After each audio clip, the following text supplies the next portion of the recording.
Welcome back to my channel Vidya ka Gyan. Students, कैसे हो आप सब? आई होप आप सब अच्छे होंगे। तो स्टूडेंट्स, हमने लास्ट क्लास में एसएसटी का हिस्ट्री का चैप्टर नंबर 1 रीड किया था। उसके क्वेश्चन आंसर रह गए थे जो कि मैं आज कराने वाली हूँ। जिन भी स्टूडेंट ने चैप्टर रीड नहीं किया है तो प्ले लिस्ट में जाके चैप्टर को रीड कर लीजिए, ठीक है। तो आज हम स्टार्ट करने वाले हैं क्वेश्चन आंसर क्लास 6 के एसएसटी के हिस्ट्री का चैप्टर नंबर 1। तो आपका पहला क्वेश्चन है, आओ याद करें। तो बच्चों, इन सब का मैच करना है, आपको सुमेल करना है इनका, ठीक है। तो यहाँ पे लिखा है नर्मदा घाटी, मगध, गारो की पहाड़ियाँ, सिंधु तथा इसकी सहायक नदियाँ, गंगा घाटी। तो आपको मैच करने हैं इनके। जो नर्मदा नदी थी, इसके पास में क्या हुआ था सबसे पहले, बताओ आप। याद है आपको, चैप्टर रीड किया था आपने? चलो तो मैं बताती हूँ आपको।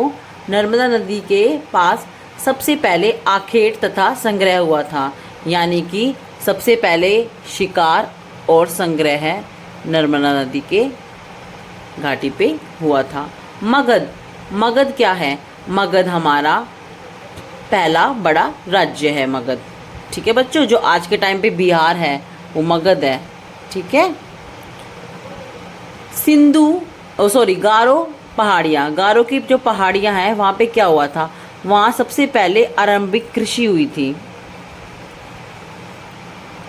सिंधु तथा इसकी सहायक नदियाँ, सिंधु तथा इसकी सहायक नदियाँ के में प्रथम नगर बसे थे। सबसे पहले नगर कहाँ बसे थे? सिंधु और इसकी सहायक नदियों के पास। तो लास्ट है आपका गंगा घाटी। गंगा घाटी हमारी लगभग 2500 वर्ष पूर्व नगर है यहाँ पे, ठीक है बच्चों। अच्छे से देख लो इसको। नर्मदा घाटी हमारे क्या हुआ था? आखेट तथा संग्रह हुआ था। मगध हमारा सबसे बड़ा राज्य है पहला। गारो की पहाड़ियों में आरंभिक कृषि स्टार्ट हुई थी। और सिंधु तथा इसकी सहायक नदियाँ जो है हमारी प्रथम नगर है यहाँ पे। और गंगा घाटियाँ लगभग 2500 वर्ष पूर्व के। नेक्स्ट क्वेश्चन है आपका, पांडुलिपियों तथा अभिलेखों में एक प्रमुख अंतर बताओ। तो आंसर आपका रहेगा, पांडुलिपियाँ प्राय ताड़पत्रों अथवा भोजपत्रों पर हाथ से लिखी जाती थी। तो बच्चों, मैंने आपको चैप्टर में जब रीड कराया था मैंने आपको पढ़ाया था कि पांडुलिपियों को मनुस्क्रिप्ट बोलते हैं। ताड़पत्र मैंने आपको बताया था, जो पेड़ की छाल होती है उनको ताड़पत्र बोलते हैं, ठीक है। भोजपत्र जैसे जिन पे भोजन करते थे वो वाले पत्र, जो कि हमारे पेड़ पौधों के ही होते हैं। जबकि अभिलेखों को पत्थर या धातु जैसी कठोर सतह पर उत्कीर्ण किया जाता है। जो पांडुलिपियाँ हैं तो वो ताड़पत्रों पे लिखी जाती है, हाथ से लिखी जाती है। उसमें आपको एक दी हुई थी ना, एक इमेज दी हुई थी आपको कि हाथ से लिखी हुई है, पेन और शाही से लिखी हुई है। और जबकि जो अभिलेख होते थे ना, वो पत्थर जो होते थे, मजबूत पत्थर या कोई धातु कठोर चीज़ होती थी, उनकी सतहों पे लिखी जाती थी बच्चों। तो ये डिफरेंस है इन दोनों में, पांडुलिपियों में तथा अभिलेखों में। नेक्स्ट क्वेश्चन है, रशीदा के प्रश्न को फिर से पढ़ो, इसके क्या उत्तर हो सकते हैं। तो रशीदा का क्वेश्चन आपको याद होगा, उसने पूछा था इतने साल पहले क्या हुआ, यह कोई कैसे जान सकता है। तो इसका आंसर होगा, हमारे अतीत के विषय में पांडुलिपियाँ वह अभिलेखों का अध्ययन करके जानकारी प्राप्त की जा सकती हैं, ठीक है। जो हमारी पांडुलिपि और हमारे अभिलेख है उसके बारे में हम उसको देख के अतीत के बारे में पता लगा सकते हैं। इसके अलावा ईंट और पत्थर से बनी इमारतों के अवशेष, चित्रों, मूर्तियों, औजारों, हथियारों, बर्तनों तथा सिक्कों आदि के द्वारा भी जानकारियाँ मिलती है। जो हमारे पुराने कुछ अवशेष बचे हुए हैं, जैसे चित्र हो गए, कोई मूर्तियाँ हो गई, हथियार हो गए, उसके द्वारा भी हम अपने अतीत के बारे में जान सकते हैं। तो रशीदा के प्रश्न का उत्तर ये था। नेक्स्ट क्वेश्चन है, पुरातात्विदों द्वारा पाई जाने वाली सभी वस्तुओं की एक सूची बनाओ। इनमें से कौन सी वस्तुएं पत्थर की बनी हो सकती है। तो पहले तो हम सूची बनाएंगे पुरातात्विविदों द्वारा पाई जाने वाली वस्तुएं कौन कौन सी थी। पहले सिक्के थे, उसके अंदर हथियार थे, आभूषण थे, चित्र तथा मूर्तियां थी, औजार थे आपके, हड्डियां और पत्थर तथा ईंट से बनी इमारतों के अवशेष थे। तो ये सारी जो चीज़ें थी वो पुरातात्विविदों द्वारा पाई जाने वाली वस्तुएं थी। तो इनमें से अब देखेंगे कि पत्थर की बनी हुई कौन सी हो सकती है। पत्थर से बनी वस्तुएं, इमारतें, हथियार, औजार और मूर्तियाँ, ये होती थी पत्थर से बनी हुई वस्तुएं। नेक्स्ट क्वेश्चन है क्वेश्चन नंबर 5।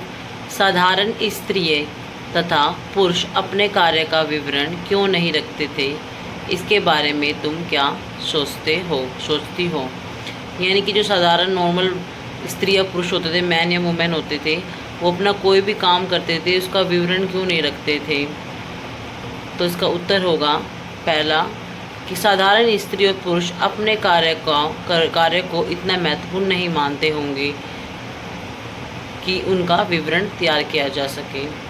यह भी संभव हो सकता है कि वो लोग पढ़े लिखे ना हो, और यह भी हो सकता है कि वो लोग गरीब हो, इसलिए क्योंकि पत्थरों पे खुदाई करके कुछ लिखवाना ये बहुत कॉस्टली या बहुत महंगा पड़ता हो सकता है उनके पास कोई पैसे वैसे ना हो ये कार्य कराने के लिए, तो इसलिए वो लोग गरीब भी हो सकते हैं, पढ़े लिखे भी नहीं हो सकते।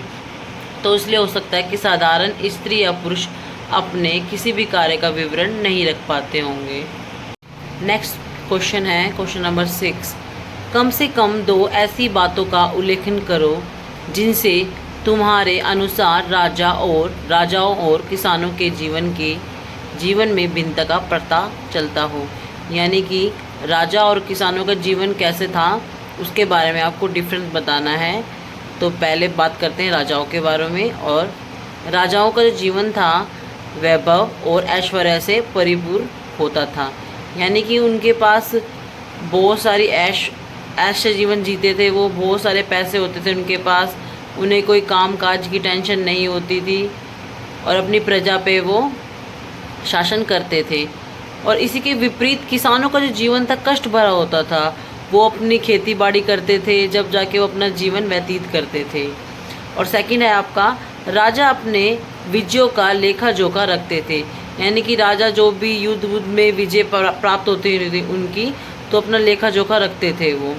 और किसान अपने कार्य का लेखा जोखा नहीं रखते थे कि वो दिन में कितना काम कर रहे हैं कितना नहीं कर रहे हैं, वो नहीं रख पाते थे क्योंकि वो एक तो गरीब थे, उनके पास कोई पैसा नहीं था सब चीज़ें करने के लिए। तो ये डिफरेंस है इन दोनों की लाइफ में। तो नेक्स्ट क्वेश्चन है आपका क्वेश्चन नंबर 7। आओ करके देखें। पृष्ठ 1 पर शिल्पकार शब्द का पता लगाओ। आज प्रचलित कम से कम 5 भिन्न भिन्न शिल्पों की सूची बनाओ। क्या ये शिल्पकार स्त्री तथा पुरुष दोनों होते थे? तो इनकी सूची बनाओ। तो मैंने 3 बॉक्स बनाए हैं। शिल्पकार जो होते थे उनकी शिल्प क्या होती थी, पुरुष और स्त्री। और 5 इसके वो हैं कौन कौन से शिल्प करते थे। पहले है हस्तशिल्प, भवन शिल्प, मूर्ति शिल्प, काष्ठ शिल्प और चर्म शिल्प। तो देखते हैं कौन कौन सा कार्य कौन कौन सा करते थे, स्त्री या पुरुष। हस्तशिल्प को करते थे स्त्री पुरुष दोनों करते थे। भवन शिल्प को करते था खाली पुरुष, स्त्री नहीं करती थी। मूर्ति शिल्प यानी कि मूर्ति बनाने वाले जो होते हैं मूर्तिकला, वो दोनों करते थे, पुरुष भी करती थी स्त्री भी करती थी। काष्ठ शिल्प को करते थे खाली पुरुष और चर्म शिल्प को भी खाली पुरुष ही करते थे। यानी कि 2 कार्य हस्तशिल्प और मूर्ति शिल्प को स्त्री या पुरुष दोनों ही करते थे। नेक्स्ट क्वेश्चन है आपका क्वेश्चन नंबर 8। अतीत में पुस्तक किन किन विषयों पर लिखी गई थी? तुम इनमें से किन पुस्तकों को पढ़ना पसंद करोगी? यानी कि अतीत जो हमारा पास्ट था उनमें कौन कौन सी बुक थी, कौन कौन से सब्जेक्ट की बुक थी, ठीक है, ये बताना है आपको। और कौन सी पुस्तक को बुक को तुम लाइक करोगे वो बताना पढ़ने के लिए। तो उत्तर है पहला तो है धार्मिक मान्यताओं के बारे में लिखा गया था। जो भी हमारे देश में धार्मिक मान्यता है उस पे लिखी गई थी। सेकंड है आपकी राजाओं के जीवन के बारे में। राजाओं के जीवन में राजाएं जो भी युद्ध करते थे, विजय प्राप्त करते थे या हार जाते थे, या वो अपने राज्य में किस प्रकार प्रजा पे शासन करते थे, इस प्रकार की बुक भी लिखी गई थी। और थर्ड है औषधियाँ तथा विज्ञान पर। औषधियाँ दवाइयाँ वगैरह कौन सी यूज़ होती थी पहले के टाइम पे, औषधियाँ, और विज्ञान पर, साइंस पर। और फोर्थ है आपके महाकाव्य, कविता तथा नाटक के ऊपर। ठीक है बच्चों, तो बच्चों ये थे आपके चैप्टर नंबर 1 के क्वेश्चन आंसर कंप्लीट हो चुके हैं बच्चों। चैप्टर भी मैं पूरा रीड आउट करा चुकी हूँ आपको, वीडियो में है पहले, और क्वेश्चन आंसर भी आपको टोटल मैं कंप्लीट करा चुकी हूँ। तो बच्चों आपको अगर मेरी वीडियो अच्छी लग रही है तो लाइक, शेयर और सब्सक्राइब करें। ऐसे ही वीडियो आपकी आती रहेगी नेक्स्ट चैप्टर की। तो मिलते हैं चैप्टर नंबर 2 पे आपसे।